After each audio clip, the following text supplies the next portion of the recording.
Welcome to the Quiet Warrior Show, where we help top leaders find their pathway to incredible success and a lifetime of happiness. Here is your host, Tom Dutta, the Quiet Warrior. All right, everybody, welcome to the Quiet Warrior Show. Tom Dutta, like Butta here. I am so excited about this interview. I've done so much prep for it because it's personal. It's going to be fun. It's going to be fast-paced. You're going to learn a lot today.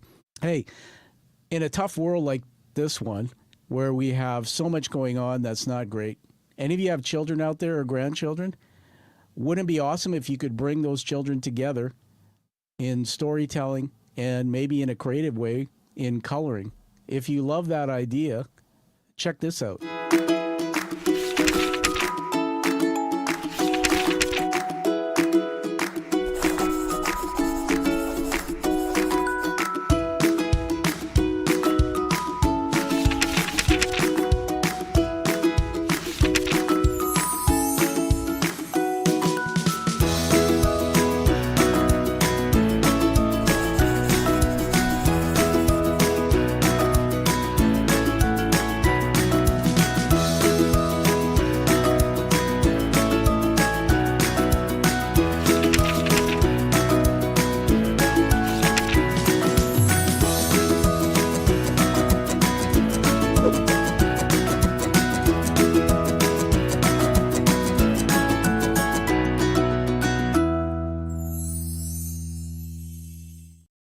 All right, shameless plug there.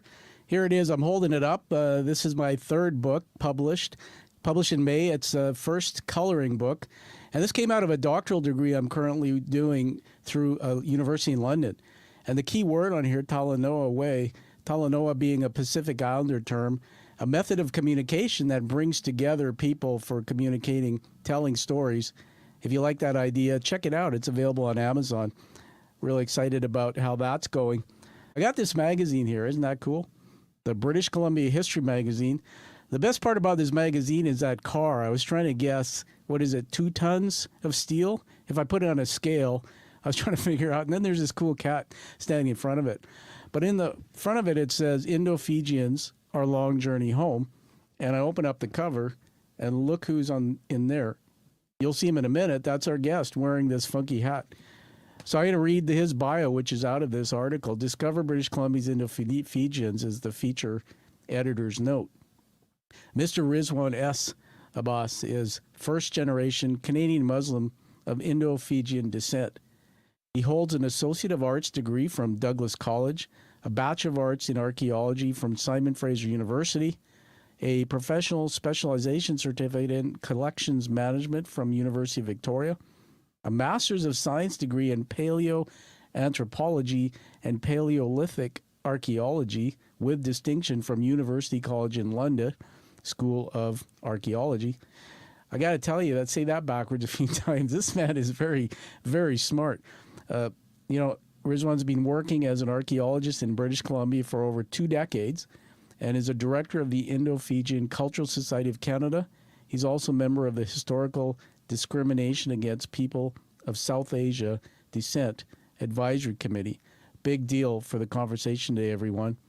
And the South Asian Canadian Museum Engagement Committee.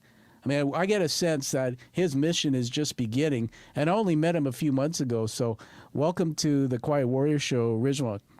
Hi, Tom. Thanks for having me, man. Okay. I'll call you Riz. How's that? Yeah, that's fine. Totally. Now, I was trying to make sure I get all the names right, and I remember I was saying about your last name, so kind of a little trick here.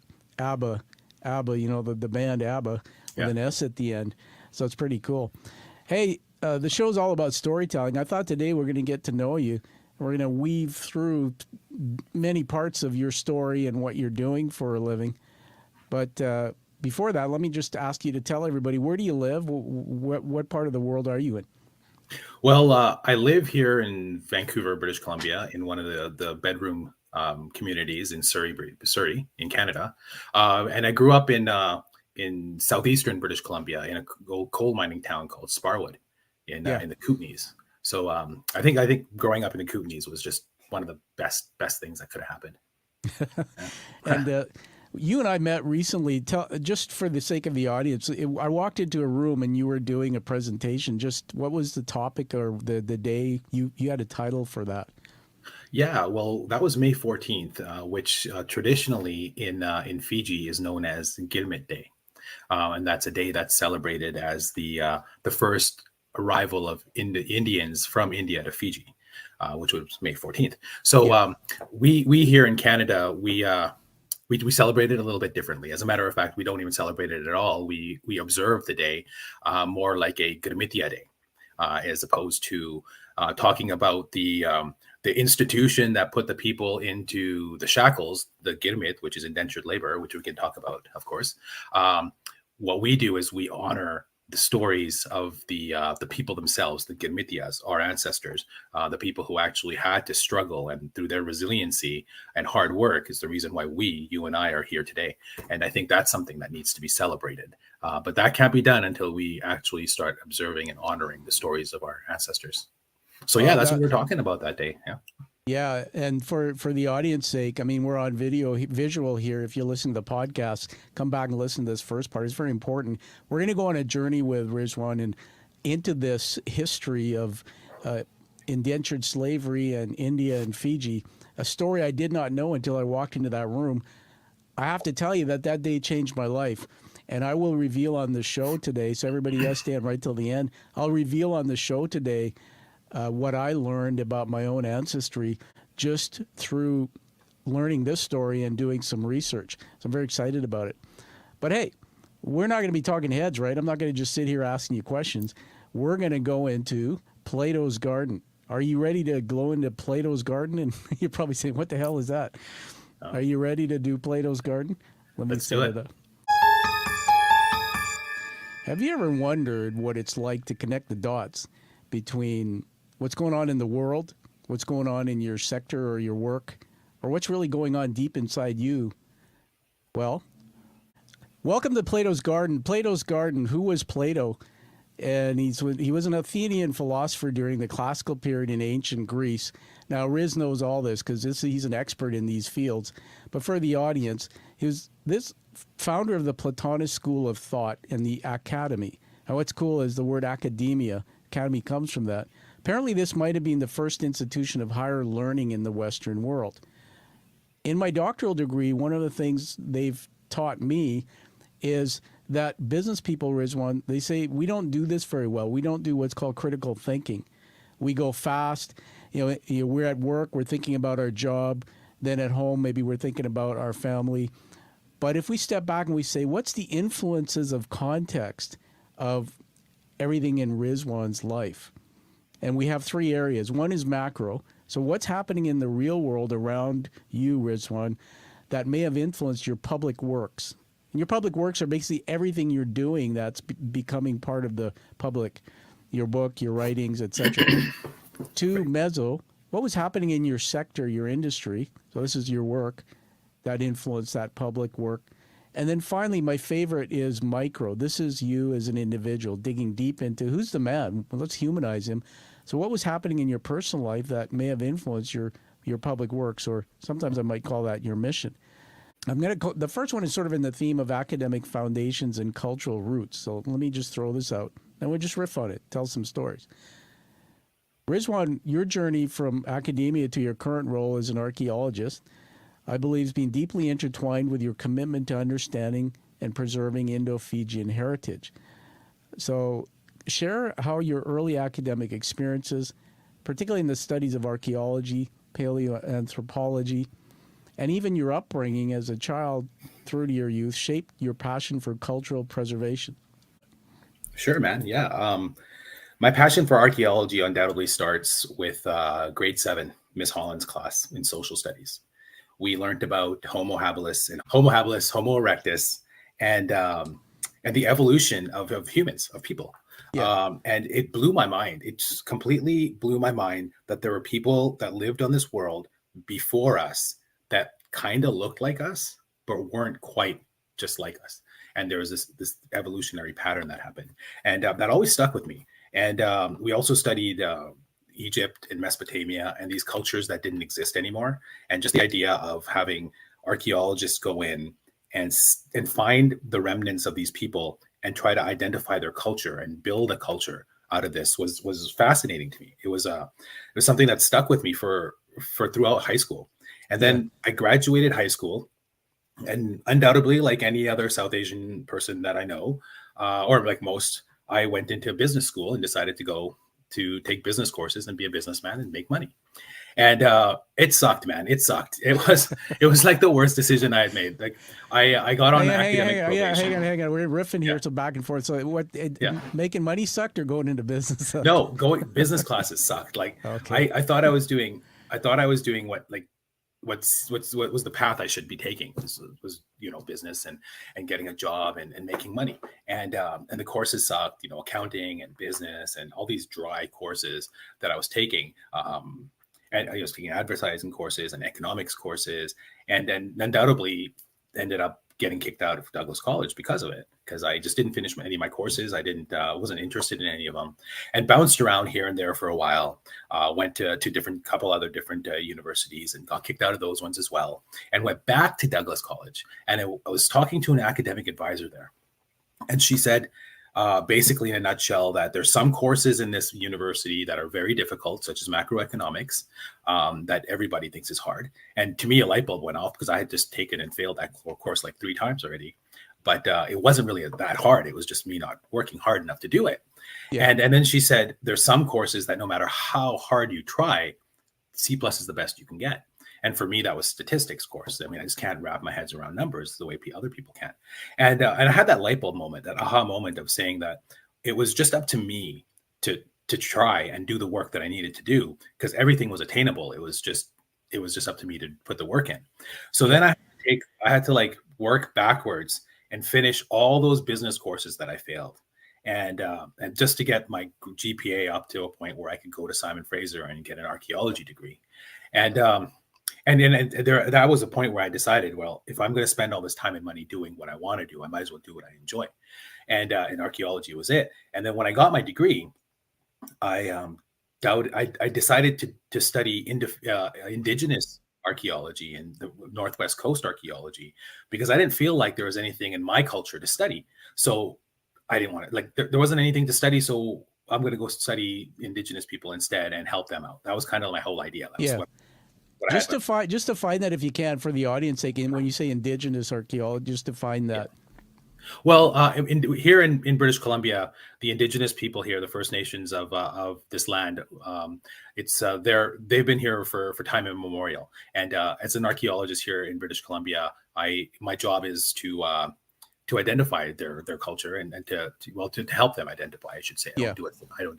And so that's what I do, is I work with the indigenous people here in British Columbia and make sure that their heritage and culture is preserved while other like construction and other things are happening in the world, which we cannot stop. But at least we can preserve the heritage. So that's what I was thinking. That's what I thought I was doing, was going to help the indigenous population here. And 20 years later, I came to realize, after looking at the reconciliation efforts that the indigenous people are doing here, how they reclaim their story and reclaim their land, or trying to reclaim their story and trying to reclaim their land. It inspired me. It inspired me to do that for my own people. Yeah. But the thing is, like, even that inspiration to do that for my own people, it wasn't just the reconciliation efforts of the indigenous people that got me to that point. But I think that was what it has motivated me to keep going. But as far as like going through school was considered, at undergrad, when I was very young, back in my 20s, there was a gentleman by the name of Richard who had a PhD already, and we were at field school. And he told me that you should wait about 5 years between degrees, just to get the work and the life experience that you should get between making a decision of where you should study next. And I kind of took that to heart, and that's what I did. So between, say, my undergrad, where I was studying indigenous archaeology, to my master's degree, there was a good 12 years actually of space between them. And in that time, I came to realize, I went to do my master's because I actually did it in paleoanthropology and Paleolithic archaeology, which essentially is the study of human evolution and the study of their artifacts from 2.6 million to about 1.8 million years ago.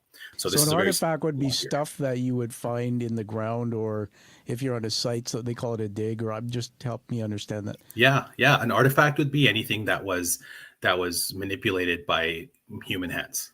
Yeah, I So it see. could be any like two rocks banged together, and the flakes that like the pieces that fall off of that, those would all Yeah, be artifacts and the rocks themselves. that's cool. Yeah. So and not just the actual arrowhead itself, but the the pieces that fall off from making that arrowhead, those are all considered artifacts. That's interesting. So that's what I was studying, and the reason I did that was because I mean I was motivated to do that back in grade 7. So I thought I'd go back to school and go back to go doing what it was that I loved and pulled me into doing archaeology in the first place. But after I got out of my grad school, there wasn't really much. There wasn't much I could do as a paleoanthropologist without a PhD. And honestly, I wasn't ready to get a PhD in paleoanthropology. And I didn't really feel like that was something that I really wanted to hang my hat on. I mean, Yeah. as you know, being a PhD student, I mean, after you do that, that's what you're an expert on. And it took me a couple more years. You know, I think about eight more years between then and now, where I've come to be prepared in a place where I'm ready to do a PhD. But now it's more towards my Indo-Fijian culture and heritage as opposed to archaeology. But there's obviously going to be an archaeology Yeah. aspect to it too. Fingers crossed. Yeah. Oh, that's awesome. Everybody, we're with Rizwaan Abbas here, Director of Indo-Fijian Cultural Society of Canada. You can see that on the screen if you're watching. You know, this is fascinating. I just put back up on the screen there from Plato's Garden. So, you know, you can kind of see as we're talking to Rizwaan, you know, I'm kind of thinking as you're talking like the macro global world. When you said about Mrs. Hall in 7th grade, my mind went right back to my grade 7 teacher, Mrs. Helloff's. And it's really interesting, man, because I wrote about this in one of my first book, that I was, as a kid growing up with the color skin I have, and just for the sake of this conversation, my parents are from Fiji, my grandparents from India, and I came through England, where my dad was in the armed forces, to Canada at age 6. So, you know, but when I came here, Riz, you probably had the same experience in some ways. There were trees everywhere. It wasn't as developed as it is today in terms of the areas where I grew up. And some funny things happened to me in school. I was picked on. It's called names, raghead, Hindu. And I was one of those sensitive kids. I was a little heavyweight too. And I remember I'd go home, but I'd be crying sometimes when my mom would stand me up, say, "Don't you ever let anybody say anything about you. You're just as good as them." Well, in school, I was ostracized a bit, and I kind of was a geeky, nerdy kid. So I had, you know, one or two friends, was in the chess club, etc. But Mrs. Helloff's would bring me in and have me read stuff. She became sort of that mentor, and I got involved in learning about history and things. So I think we're kindred souls. It's kind of like our paths have crossed recently, but I'm going like, where was this man? I needed him back in my early life. So it's a real blessing. I want to go back to something you were talking about, the grade 7 era, et cetera. So you were born where? Sparwood. Sparwood, right. BC. Yeah. And, you know, you were telling me some crazy things. So you got kind of, you have had some passions like hockey and other things. So you're just this average kid, right?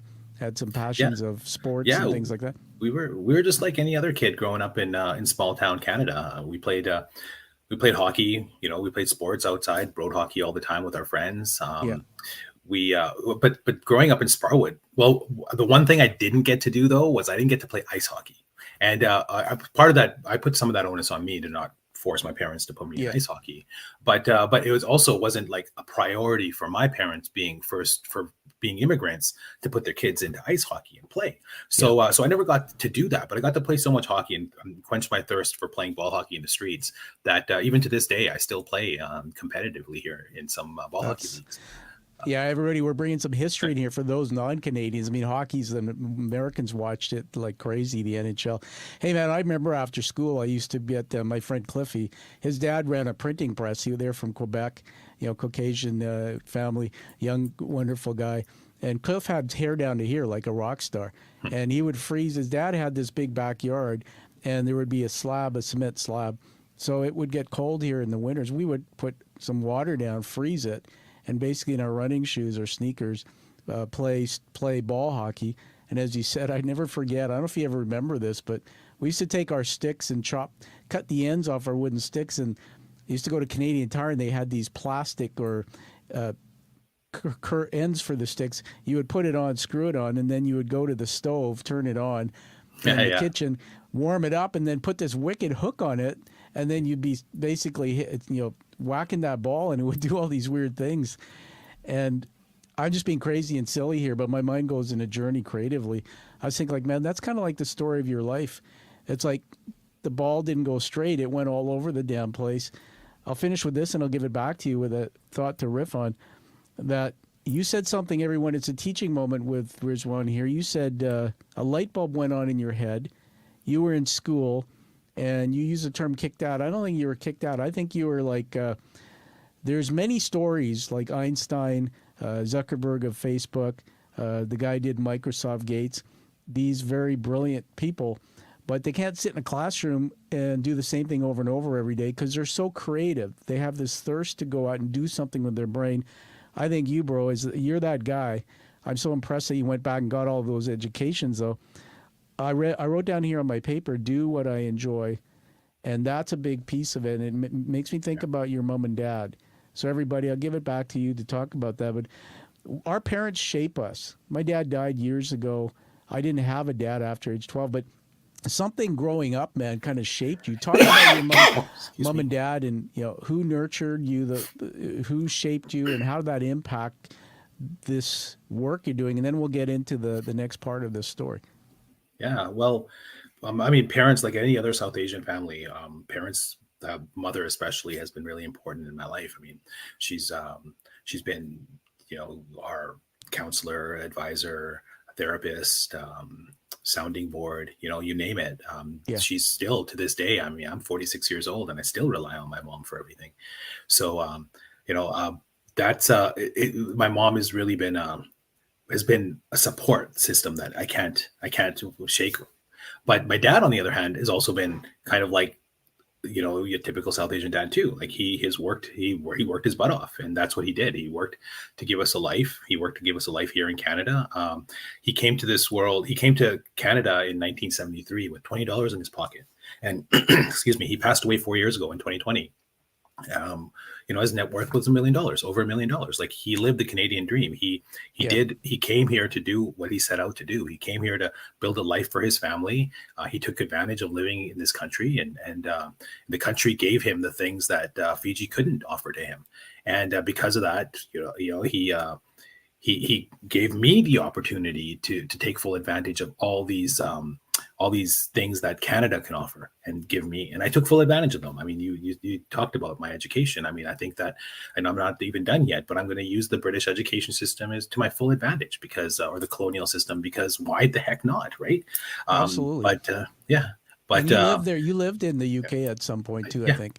Yeah, I did for while I was there for grad school. I lived in the UK, and that was a great experience as well. I mean, I think having the opportunity to move and live in different places is just how you enrich yourself as a person and get to know more about the world, because we're so used to living in our own cocoon and living in our own small circle of people that we don't get to see what it's like out there. And I think you and I have this in common, is that growing up in such a secluded place where we're the minority, we didn't just get racism. Like, I mean, I couldn't understand why people called me a Paki because I'm not from Pakistan. I just couldn't wrap my head around that until I got older, and these things all made sense to me. But with that being said, we all look alike, apparently.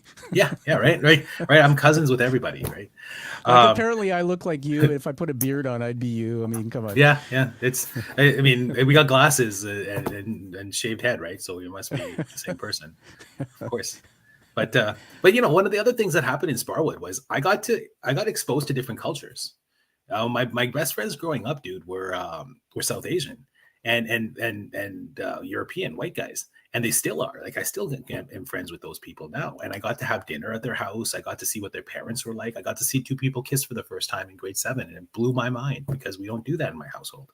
Yeah, and when I moved to Surrey and I saw that my culture was very constrained. and it had very strict rules of how we do things, I questioned it because I know a different way of life. I've seen different ways of life growing up. So I think that was one of the biggest reasons I got pushed towards doing archaeology and cultural studies, is because I was studying my own people from like when I first moved here at Yeah. 15 years old. Listen, when you said what you said about growing up, I grew up here. So my parents divorced when I was 12. Had part of my life I remember that was good, but the rest of it was just my dad was just unfortunately addicted to alcohol. But I went out into the real world like you, and most of my influencers and mentors were European, Canadian, white folks, right? And that's what shaped me. And what's interesting is what I really like about what you're doing in your story. I think you have a worldview that everyone, I think Rizwaan can, because you've been shaped by other cultures, the word assimilation, maybe you can just talk about that too. But there's a lot of people who come to this country who ask me, Tom, how did you get to be a high-level leader? How did you get to do this?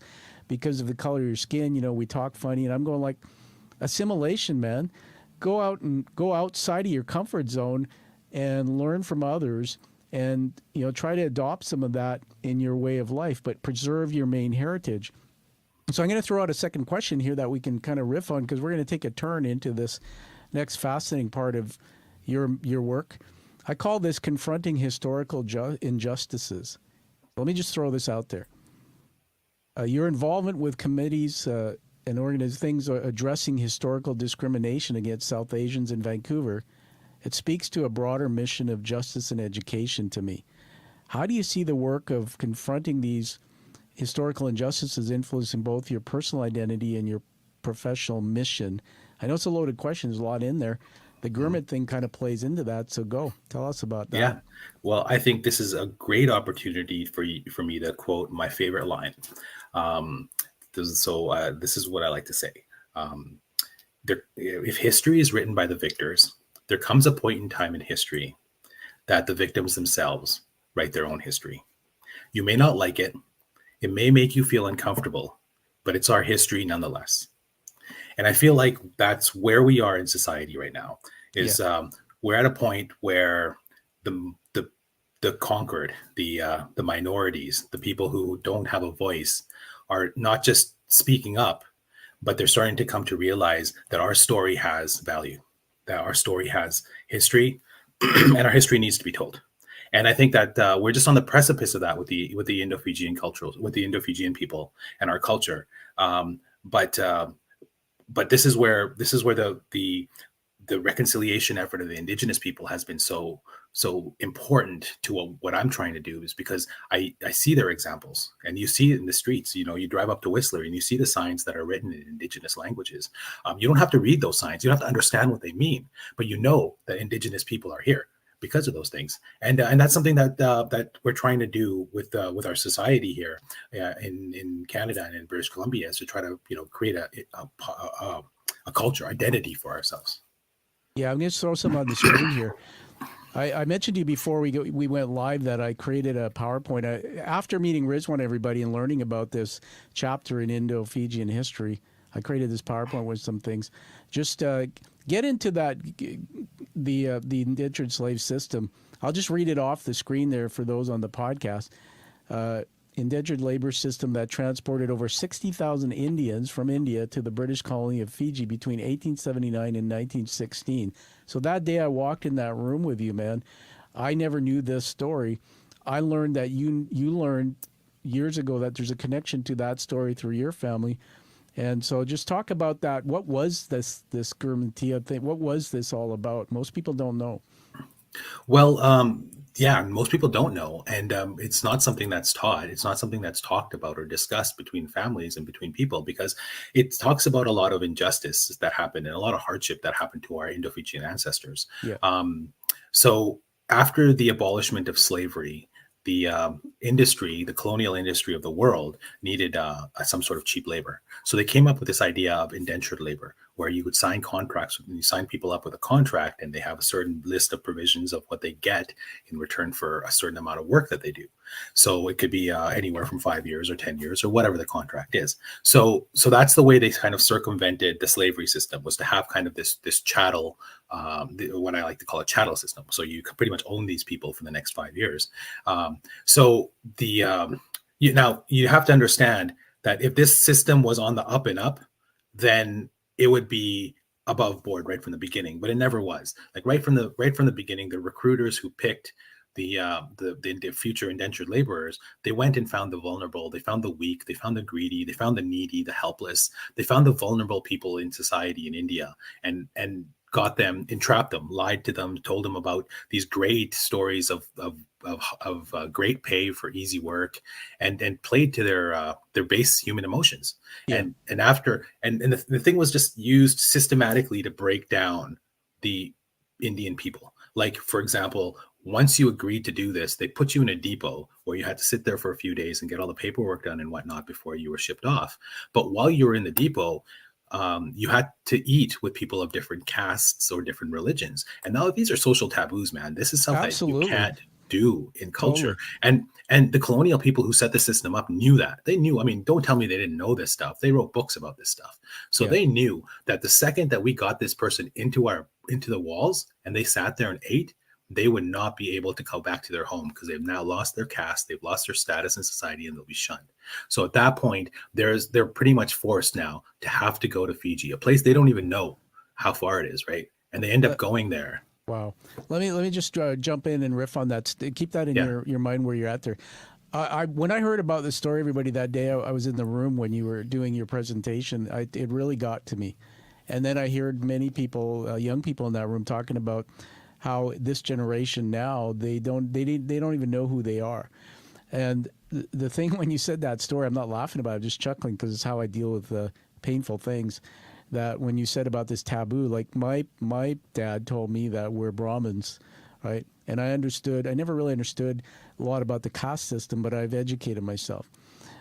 But when you said taboo, it reminded me because we talk about indigenous peoples as well here. I took a course when I was on a board of directors with mental health group here locally called Sanyas training, and it was about the school system that they created for the indigenous peoples. You know that chapter; it's an ugly chapter in that side of our heritage. And I remember just one moment in there where I saw a video of one of the survivors, and he said there he was taken away from his family. This is an indigenous family, basically taken away. He was something like 12 years old. They cut his hair. And then it went on to describe that when you cut your hair in that culture, you know this, I'm sure, that you do that when somebody's died. So taken, cut off hair, thrown into these schools, and then tortured, treated terribly.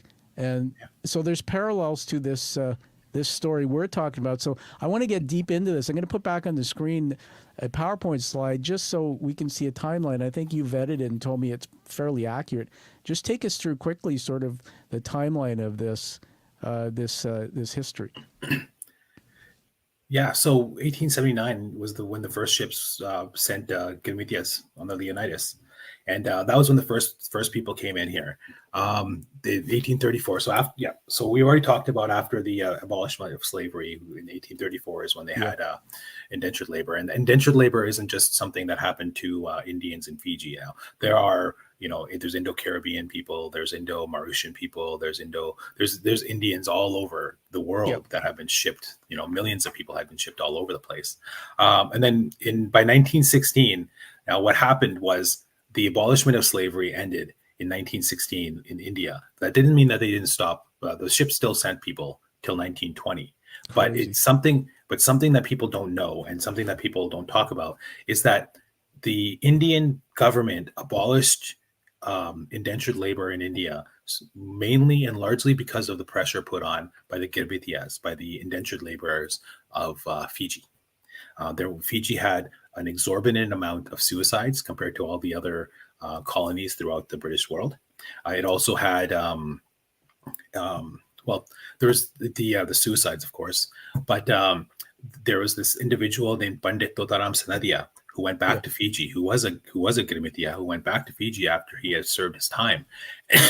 Excuse me, it gets me a little emotional. But he wrote a book. He wrote a book talking about the atrocities that happened. It was basically it was not only the first book published by an Indo-Fijian person, but it was also a slave narrative talking about the atrocities that he endured and that he saw people suffer. Do you know the name while of that he book? was in Fiji. Do you have the name yes, of that book? it's called My 21 Years in Fiji. Yeah. Or Meri 21 Varsh Fiji Desh Mein, which is in Hindi, but it's translated. And that book obviously was banned from being sold in Fiji until up to the 1990s. But the pressure, that book, plus the pressure from the Girmitias in Fiji, helped to end indentured labor in Fiji.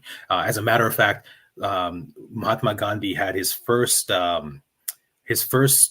attempt at passive resistance was to block a train that was taking Girmitias to a depot that was headed to Fiji. And people don't know these things. Yeah. Dude, let me just stop there. I'm getting just so emotionally and excited. Like, I watched the movie Gandhi over and over because it connects me to my roots where I've never been back to. That's crazy. Tell us, dude, like just keep that going. That scene in Gandhi where he's getting rocks thrown at him and he doesn't move and he's standing in front of that train station.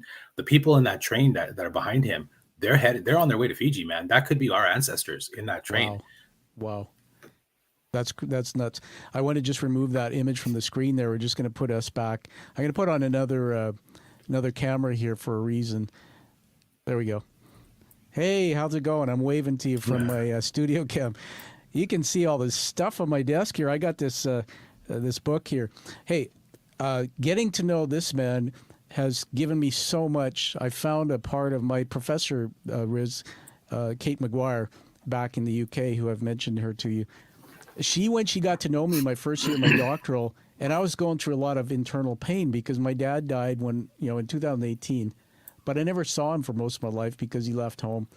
And I really didn't have a connection to my roots. So I didn't realize how deeply I was, like she calls me, this modern day Siddhartha, searching and seeking. So when I went to your open house there that day where you revealed this story, which, by the way, we'll get you to tell us more about what you're doing with that. I think you do it every year. I saw this book on one of the displays, a picture of it. So I went and bought this book. It's called Tears in Paradise, Suffering and Struggles of Indians in Fiji. And it's by a Rajendra Prasad. You're familiar with this book, I think, right? Oh, very much so, yes. Yeah. Now, it's a big read, everybody, but if you don't mind, I'm going to say this just to get a little deeper emotionally in this story and then give it back to you to keep going with it, what you were saying. I'm just going to read this, everybody. This is like page 9, right at the beginning. And Tears in Paradise. Indo-Fijians are the descendants of indentured laborers who were recruited from India by the British 1879 to 1916 to work in the sugarcane plantations in Fiji. It was a British colony from 1874 to 1970. The indenture system was the successor to a reform system of slavery in that it was a contractual agreement for a fixed period of 5 years. Under the indenture system, the British from 1934 to 1916 recruited Indian nationals from its colonial outposts. 60,553 indentured laborers were recruited for Fiji under that system. The last piece here, it gets harder. The terms and conditions of the contract bound the recruits for 9 hours of work per day, 5.5 days per week. The employers were to provide accommodation, medical facilities, including rations for the first 6 months. Each adult male 15 years and over received 1 shilling per day. An adult female received 9 pence per day. The assignment of work was generally by task. Women were expected to do 3/4 of a man's. After 10 years residence, the recruits qualified for a free return passage to India, or they could return to India at their own expense upon completion of their 5-year term of indenture.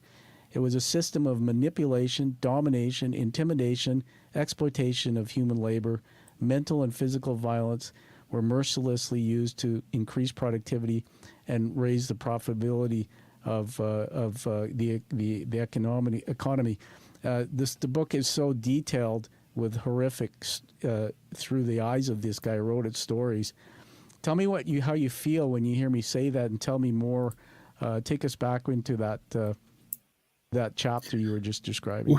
Well, what you talk about seems, I mean, Rajendra Prasad's book itself is a very charged emotional book.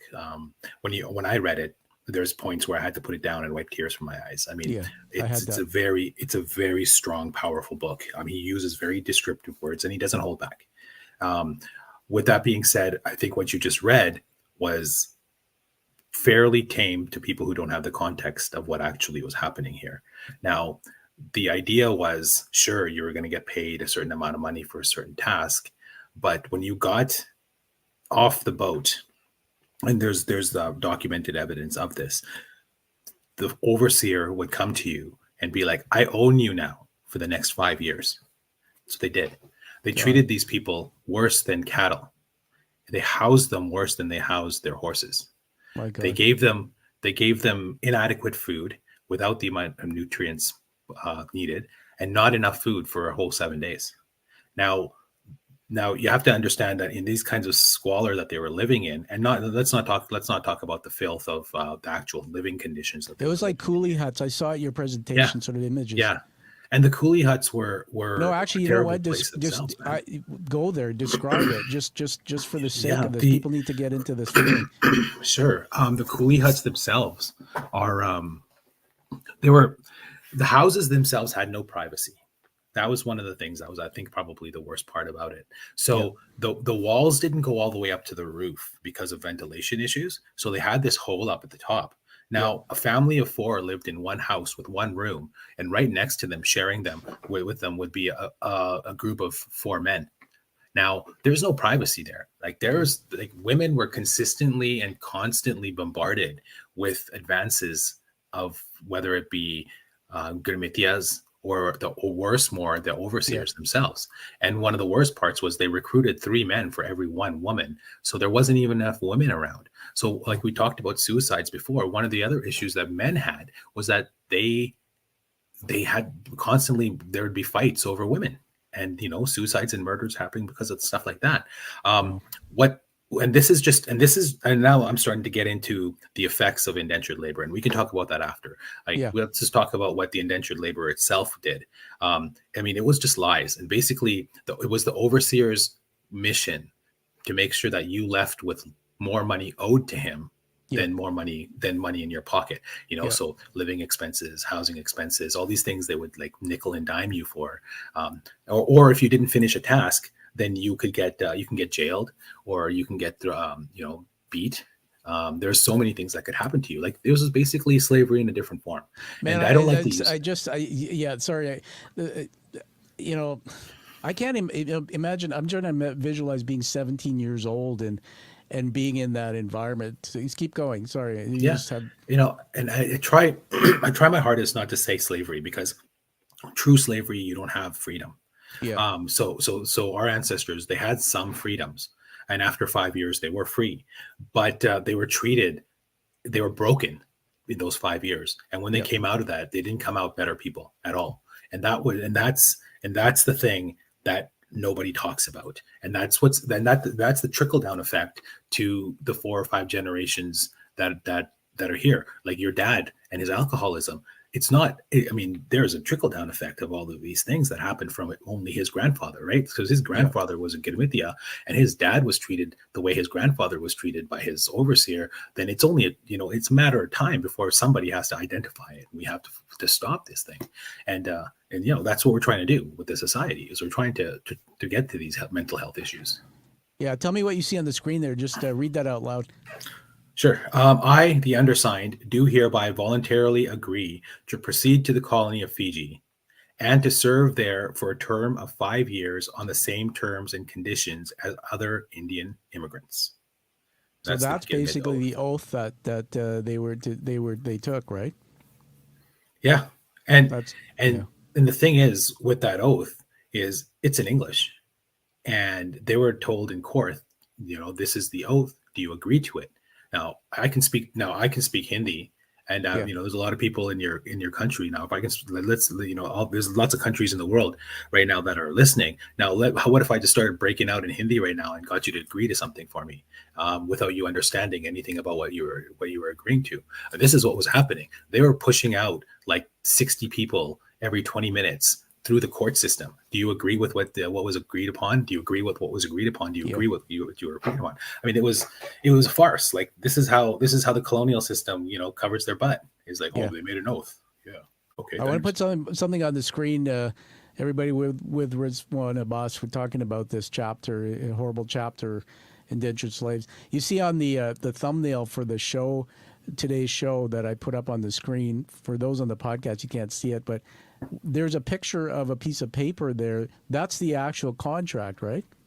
Yes, that's the actual indent. That's that's not the contract. That's the boarding pass. The boarding pass. The boarding pass to get to Fiji on the ships.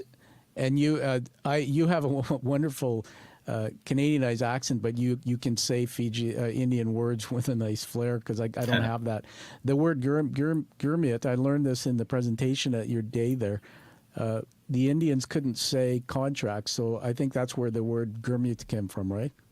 Yeah, the word gidmit is actually a derivative of the word agreement. Agreement. Okay. So okay, here's my worst English accent, but sorry, chap, you have to come to work today. We have an agreement, right? So this is, that's what they said. So right?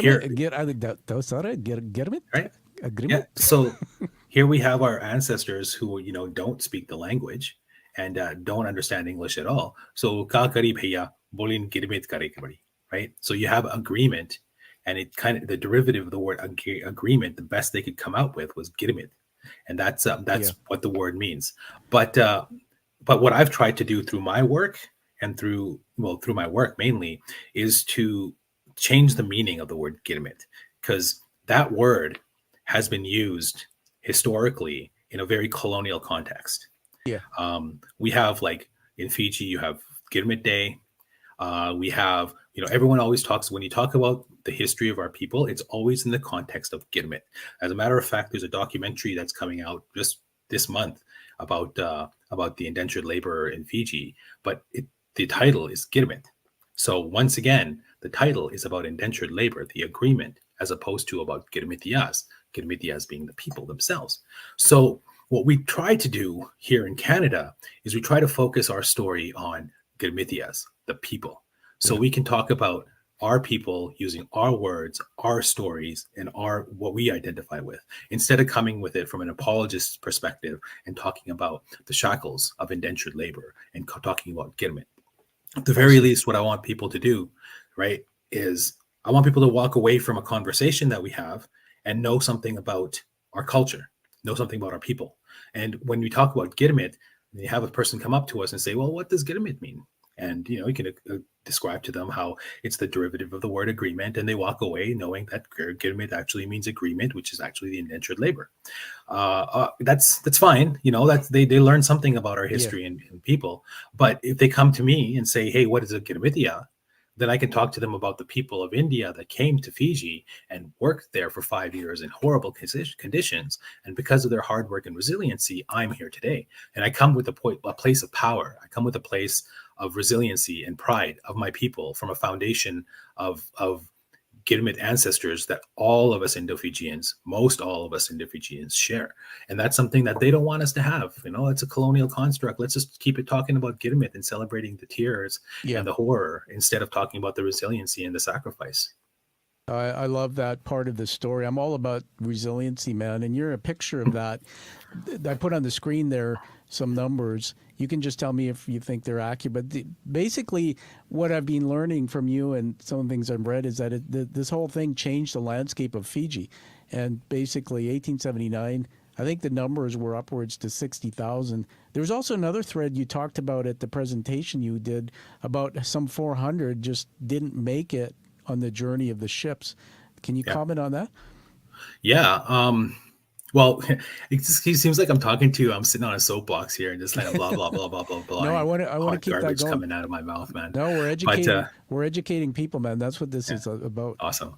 Yeah, the population increased considerably between because you can see on the graphic there, 588 to about 60,000 people, and we focus a lot on those 60,000 people. But there was about 498 people based on the records Yeah, that didn't make the trip. They got on a boat in India, but they didn't land on Fijian shores. They either died on the trip, killed on the trip, thrown overboard, what have you. There are also children that were born, and there's stories of newborns that were born on the ship that were murdered by colonialists yeah, because they were making too much noise. So what we do on Girimitia Day on May 14th here in Canada is we don't just observe the day for our ancestors, but we also observe the day and honor those 498 people as well. Those people who don't leave kin behind to pray yeah. for them or to think about them. So it's really important that we remember all of the people that had sacrificed themselves in that journey from India to Fiji. No, I think that's amazing, man. I'm going to share something on the screen here, so it'll take me 30 seconds to find it. But tell us with so basically the whole system eventually it ended. Just tell us, are we at that point in the story where you can go there and tell us about how did that thing sort of start winding itself down? Well, the end of indentured labor, after all the pressure from people like Pandit Sanadia in his book, and the numbers of the suicides that were happening, and all this pressure of Mm, why Indians were good enough to be laborers in the colonies of yeah, British colonies, but they weren't good enough to be citizens. And the Komagata Maru is a great example of that here in exactly. Canada, where Indians came here and were sent back, but we are British citizens just the same. So eventually, it came a point in time where the Indian people themselves just had enough and they stopped, and that was it. The Indian indentured labor was finished. But there is still a 4-year time where people were being shipped from Fiji or from India to Fiji to work as indentured laborers. And it wasn't until January 1st, 1920, that all indentured labor contracts, all girmits, were canceled. And Mm, that day, I like to think of as our Emancipation Day. Um, in Fiji right now, we celebrate Girmit Day, and I think we should be honoring Girmitia Day instead. But I think there is a day to celebrate, and January 1st is that day. That's our Emancipation Day. That's the day that I can imagine that in 1920 of January 1st, the streets were just filled with people celebrating because they didn't have to go yeah. back to indentured labor anymore. Oh man, I'm putting my hands up in the air, everybody. We're just a little bit of a. You can feel the. You can feel the shift. You can. I mean, this is a movement. This is a mission that Rizwan's on. What I'm going to surprise you in a little bit down the road as we wrap up here in a while about a mission that you've brought into my life, where I'm joining your mission. I've put something on the screen here. This is very emotional for me, but since I met Rizwan a few months ago and started digging into this, part of my thesis too is digging into my heritage. This is the pass that the immigration pass for my paternal great grandfather, Mr. Bhagwan Ram, 100%. And if you look closely, I know it's hard to see on the screen, but he was 17 years old when he was cleared to Wow. on the ship. Dude, when I got this, it took me a couple of days to process it. I mean, I managed mental health throughout my life anyway because of my concussion years ago, but I went through depression. I went through a bit of stress. I went through almost like relief that at least now I know there's a connection. But I want to just talk for a minute about doing this research and learning about this part of my heritage, which is a big part of why I'm doing this interview with you, to educate, to inspire, to reclaim our identity, to give peace, so we can start focusing, as you just said, Rizwan, on the good things. We can start focusing on the good things about our heritage. So here's the thing. That was my paternal great-grandfather. Here's what I've learned about my grandfather. My dad wrote an article. He was a writer, and he had a little magazine and stuff. But I found this article through that research where my dad wrote it to celebrate a birthday of one of his family members. This was like in the early 2000s. And my grandfather was obviously my dad's dad, right? That pass is for my paternal grandfather, which is his dad's dad. And My grandfather, you may not know him, or maybe you do, and I won't get into his name on the show yet for privacy reasons, but he was known in Fiji for somebody who was an incredible man. He had a corner store. My dad said they used to call him Lali Mirage, and my dad wrote in the article that the word Lali, in I guess in the native language, is candy. So he would give out candy to all the kids who would come by. And as I read more and more about the story about him, my granddad, he looked after 20 different families. So think about this, man. And this is really emotional. I miss my dad so much. I wish he was here. He'd be proud of you and what we're doing. But my dad was a raging alcoholic, and he ruined his life, man. And as you know, the celebration part of that is, I learned that after 22 years, my dad was actually, he was in AA, but he was in the communities, and they said at his funeral he was a pillar. He would help so many people. He'd go into prisons and talk to people, etc. But then when I think about now, for all my life is about the pain I was in, just wondering, why was my dad such addicted, and why did my life go that way? And then this whole thing started giving me peace. And it's exactly what you said. And let me just finish on this, and I'll give it back to you to comment. That I brought that up for a reason. Our upbringing, our parents shape us, our experiences. So if you follow me on this, I'm not as clear sometimes with my thoughts. My dad's dad, my paternal great-grandfather, came at age 70 to Fiji as an indentured slave. Everything we know about what you've taught us and what I've read, it was probably a horrible experience. I'm still digging into that, but I can't imagine at age 17, and it looks like from the ship, because I found the ship he was on, once he got cleared medically, there were like 2-3 days before he left. So he had to go through all this crap being held in this holding area. 17, probably pulled away from his family. All right, think about that. 17, told, oh, hey, here, you can go for 5 years and you're going to make better money and it's going to be great. And you can come back to your family. And then he comes over and he would have experienced that. Then he's my dad's dad.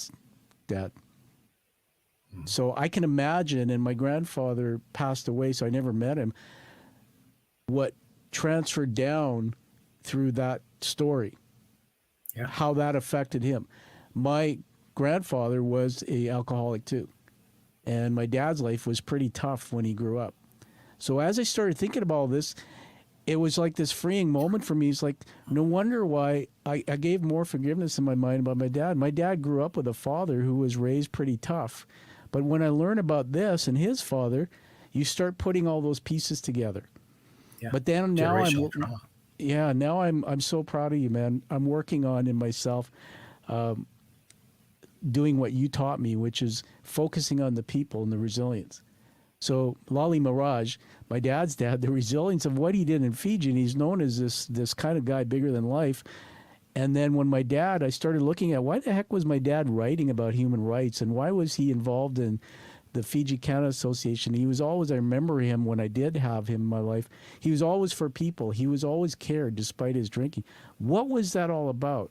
And it all comes back to this big story. I just want to say thank you for letting me ramble and throw up on you on that. But I have to say thanks, and I'm going to pass it back to you to give me some relief for a minute. But everybody, what I do want to say to you is we want to use this interview, and we're going to do a lot more work, connect to Rizwaan for the education piece, to find your connections and your heritage so you can celebrate. When you have something that's come from the dust that's turned into the great, it makes me so proud to be Indo-Fijian and to know what my parents were, what my grandfather was. I'll give it back to you. Yes, it's funny you say that. I totally agree. Like before I started on my own journey of self-reflection and self-identification, I didn't even want to do anything about Indo-Fijian studies and cultural studies at all. Like I was so turned off on a lot of the issues that I was seeing in my culture that I didn't want to be a part of it. But after my dad passed away, and I felt like I had to honor him and study and preserve his heritage and his culture. And while I was doing that, I came to realize that his heritage and his culture is just as much mine as it is his. He's my dad, after all. Like, nobody can take that away from me. And I really owned it. But it wasn't until I started identifying all these traumas that were happening to us historically that I started understanding how that generational trauma was trickling in to my culture. And how, and one of the biggest reasons, like, say, why we're crabs in a bucket, for example, why we always love pulling each other down and not having one of us become better than the other, is because we don't have that's a self-identification, that pride in ourselves to be proud of who we are as a collective group. And the more we study about our history, the more pride we get as a collective group, because we have a foundation, man. We have our the ancestors who are that rock, that solid foundation we can build upon. We just need to identify them, not just on a personal level, but on a macro level as a group of people as well. And the coolest thing is, like, that past of yours, right? Because you can always find them in the personal level too, because there is one of them, two of them, four of them that are related directly to us, to each and every one of us. Yeah, unbelievable. And that was something that someone in that room that day when we were hearing your presentation said, that every Fijian in its community in Canada has some connection to this story. Yeah, pretty amazing. Yep. Very proud of that. Hey, we're doing well. What a great conversation. I have a couple surprises for you. Are you ready to get surprised? Sure, let's do it. Okay. I think quite frankly, we did a good job. You did a good job defining that chapter, and this will be such a great educational piece. What I'm thinking of doing, Riz, and we can talk offline, is doing it, maybe having you and I do it together, but using something like that PowerPoint, but doing an educational video where instead of, we strip out the stories and things, because we've done that, but I can have a separate item that I can bolt on, because I'm trying to going to release all this sort of as a series, right? So meet the man who introduced me to this chapter that found celebration in my life. Here's, by the way, the facts. So we can work on that together if you're open for that. Yeah, sure. I mean, any opportunity to increase the Indo-Fijian culture here in Canada or in the world, I mean, I'm always down for that. Imagining with AI. Hey, do you know what AI is? Artificial intelligence. Well, everyone, I embrace it. And so me and my pal AI, ChatGPT, had a conversation. And I said, hey, I want to create 3 images. And in AI, there's some tools. And one of them is called DALL-E. It's an image creator. So I thought, wow, how can I spice this up so Rizwaan loves me even more? I want to create 3 pictures of this, the past Rizwaan Abbas, the present Rizwaan, and the future Rizwaan. 3 images.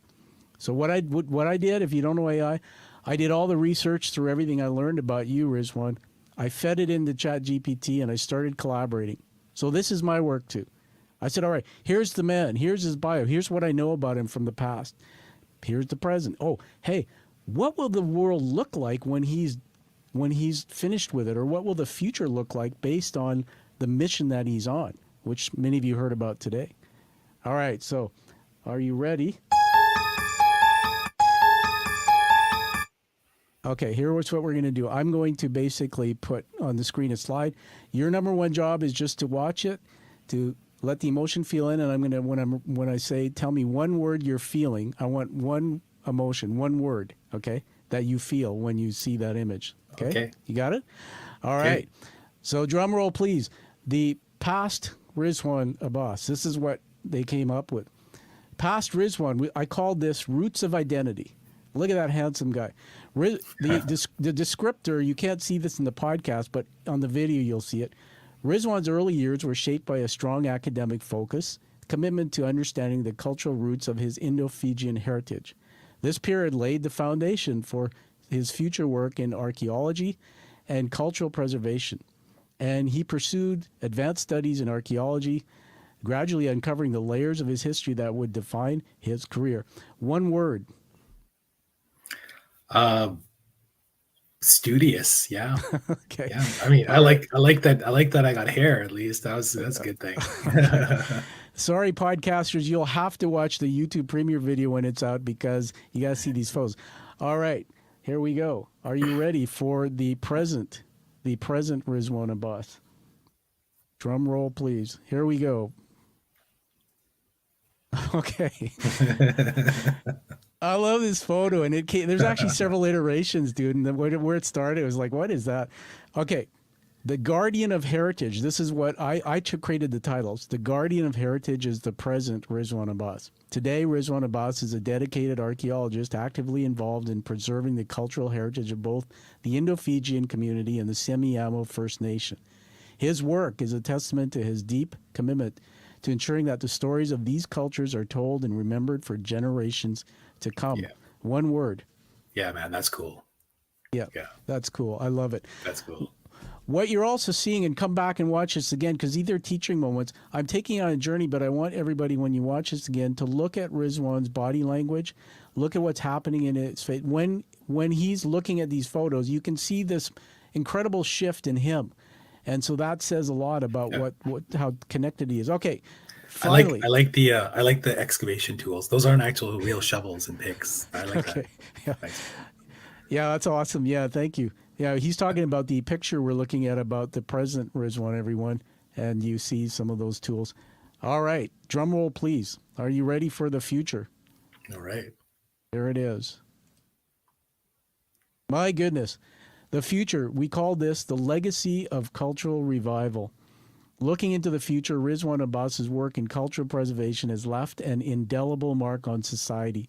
His efforts have culminated in a cultural renaissance, with future generations engaging with Indo-Fijian and Indigenous Canadian histories through advanced interactive exhibits that ensure these stories are never forgotten. Take it all in one word. Yeah. I don't know. That's a little much. This one. That's I don't know. I don't even know. I got no words. I got no words for you, man. That's the best. That's the best answer. No words. But if you take your body language, what's happening with your face and everything, there's something deep there. You're a man who I believe, and I haven't come to, you're very humble. One of the things I ask you to do is dig deep and accept your greatness, how good you are. This, to me, even though it's envisioned by AI, when you look at this image, everybody, if you can see it, you see this future where Rizwaan's looking at his future self, but he's looking at some of the shifts that he's made in the world. You see Indo-Fijian, Indigenous Canadian. You see a whole bunch of things going on there. Pretty fantastic. So congratulations. We'll give you a round of applause. What do you think of that tour? It's cool. Actually, if I keep, and I'm going to be honest with you, man. Like if I keep, and this is, and I've never told anybody this before, but that future one, yes, my plan, if I just keep doing what I keep doing, and if I keep working at this, then maybe someday, someone will remember that I wrote about this stuff. But all I can do is just keep going on and doing what I'm doing, man. Well, thank you for saying that, and it is. I'm honored that you shared that on my show, and the next slide is going to tell you why I say that. There's a saying that in life things are created twice, once in thought, second in the physical equivalent. And I want you to think about, man, that everything you're doing, including your education, you've done so much every day when you're playing in your sandbox and digging, and when you're with your kids, and when you're writing articles, and when you're here taking time with me, which is amazing. You are manifesting that future. And you've already changed my life, as I've told you. If you didn't come into my life, I would not be talking the way I am about understanding. So I want to thank you for that. There's many more people you're going to touch.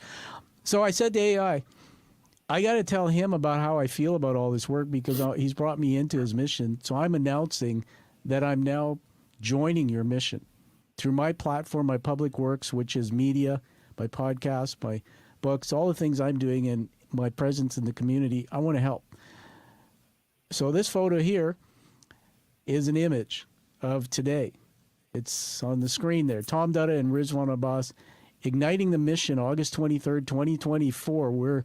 Let me read this out to you. This image represents the pivotal moment when Tom Dutta and Riz Abbas came together on August 23rd, 24, to launch their shared mission on the Quiet Warrior Show.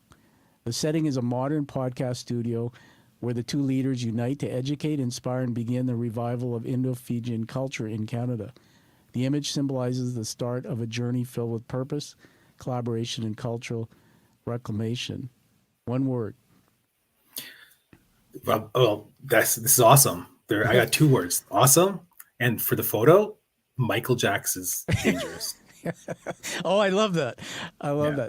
that. So basically, you should see the wacky photos that came out. There was a guy with a long beard and all this, and I went. Yeah. And then there was a woman with chubby woman. It was like, so AI said, I think I'll create an avatar so that we can get closer. Here, I said, my last photo for you is looking ahead 5 years. I wonder what the work we're doing, you and your lane, me and mine, and where we cross, will be looking like in 5 years. And just something fun I wanted to leave you with. Tom Dutta and Rizwaan Abbas, the Bridge of Heritage. I call this the Bridge of Heritage. Vision 2030. This is 5 years out. I cheated a bit. I went a few more months, because it's 5 years will be 2029. Nice round number. Absolutely. Let me read it. This image represents the collaboration between Tom and Riz, 5 years into the future, reflecting their mission to educate, inspire, and revitalize the Indo-Fijian community in Canada. The image incorporates symbols of the, I can't say that, you can say for them, Girmatias, such as ships and plantations and the flags of Canada, Fiji, India, alongside modern podcasting elements. It emphasizes unity, cultural revival, and the positive impact of their work on healing and community engagement. One word. Yeah. Wow. That's pretty cool, huh? And so if you look deep in all these digital assets are coming to you as my gift. You'll get all this plus the images. So let's pull that off the screen. Wow, what a tour it's been. I finished with one last question, which you can comment on as much as you like, and that is this question I call legacy and future of Indo-Fijian heritage. So as we look to that future, I'm curious about how you envision your legacy, even if you say one word. And if you could leave one enduring message or lesson for future generations through the work you're doing, or what would it be? What would it be? Wow. That's a powerful question. I think my legacy is just through my work, what I leave behind, my children, and if my work can help inspire a spark of cultural recognizance, if that's not even a real word, cultural recognizance, let's use that word, in themselves, to be able to feel like they're not on an island unto themselves, then I think I'm doing what I set out to do. What I find is that most of us are all really the same. As Indo-Fijians, we're searching for ourselves and our identity, and people of the same ilk. And we're here. We're around. We just got to find each other. Exactly. Lost and found. That's why it's like two brown guys on a screen. We found each other. There's many more of us out there. All right. As I move to wrap up and give you the last word where we can get a hold of you and stuff, I want to just honor you with something here. So we'll put another image on the screen here. So you can see I have a piece of paper here. And as I'm interviewing, I am not scripted. I do not script anything. These words are leadership words that I attach to you, my friend, and they're indelibly attached to this interview. So just take this in from my heart. One is love. It comes out of you. I can feel it, and it's in your actions. Two is knowledge. They say the difference between wisdom and knowledge is time. The knowledge that you have, I'd even call you a maven. If somebody wants to know about archaeology and these topics you've talked about, I'd see your picture in the dictionary. Number three, criticality, because you do it so well, and I think it's because of the work you've done in your education too. But you're able to, when you talk, connect the dots to the bigger picture of the world, to your sector, what you're doing in your field, and you openly bring in your heritage, your childhood, your family. And I think that's criticality. That's an example. And the last word, you're fun. We didn't get into all the crazy stuff. We could have worn your Grand Fuhrer hat and put on those funny glasses I saw you wearing.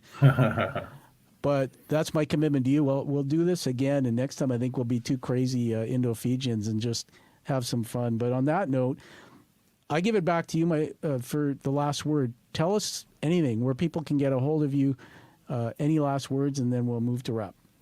Yeah. If you guys want to get a hold of me on Instagram, is the best way, at Rizwaan Abbas. Okay. My name's spelled there as Rizwaan Abbas. Yeah, I'm on that Instagram feed too, so it's pretty amazing. And if you get a chance, everybody, shameless plug here for Rizwaan, the magazine, British Columbia History. Google it, find the link to that. Did you know you're getting an award today? No, I did not. Okay, Rizwaan, you're getting an award today. So what I have in my hand here, and we'll put it sort of closer, it's in a little sleeve, is what's called a challenge coin. Have you heard of these? No, I haven't. Okay, now you have. You're supposed to say, not until now. All right. It comes with a little descriptor, so I'm just going to take a moment. It says, the history of the challenge coin surfaced during World War I era.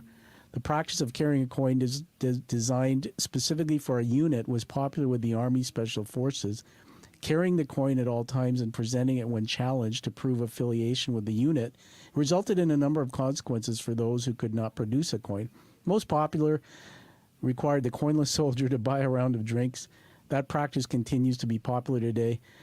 These challenge coins you can find with first responders, teachers, any organization around the world. Challenge coins exist in a big way.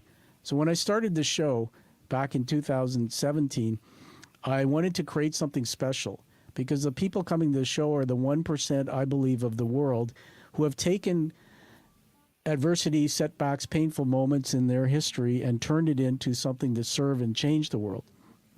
And so I created this challenge coin. So the front of it is the image of the show. They're hand painted and crafted. They're pretty hefty. They're made in the U.S. The image of the Quiet Warrior show. I think it's just fabulous.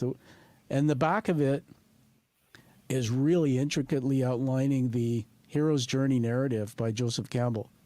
And that narrative of the journey we take when we have a calling and we go on this journey to dig and learn, no pun, and then come back with a purpose to do something meaningful to change the world. So congratulations and welcome to the Quiet Warrior community. These coins are now in 19 countries. There's now maybe close to 200 and maybe 250 Quiet Warriors in the world. Welcome aboard. Cool. Thanks, man. What we'll be doing is we'll be doing a photo op, so I'll get with you probably at your home or somewhere meaningful we'll meet so we can get a photo and I can give this to you. And we're connected for life, so thank you. So everybody, find that true passion and purpose like you see here from Mr. Rizwaan Abbas and live that life, but live the life that you deserve and desire. And we'll see you all again on the Quiet Warrior Show. Thanks very much, Riz. Thank you, guys. Thank you, Tom, for having me. Thank you for listening to the Quiet Warrior Show. Create is a motive-based leadership development firm. www.kreat.ca.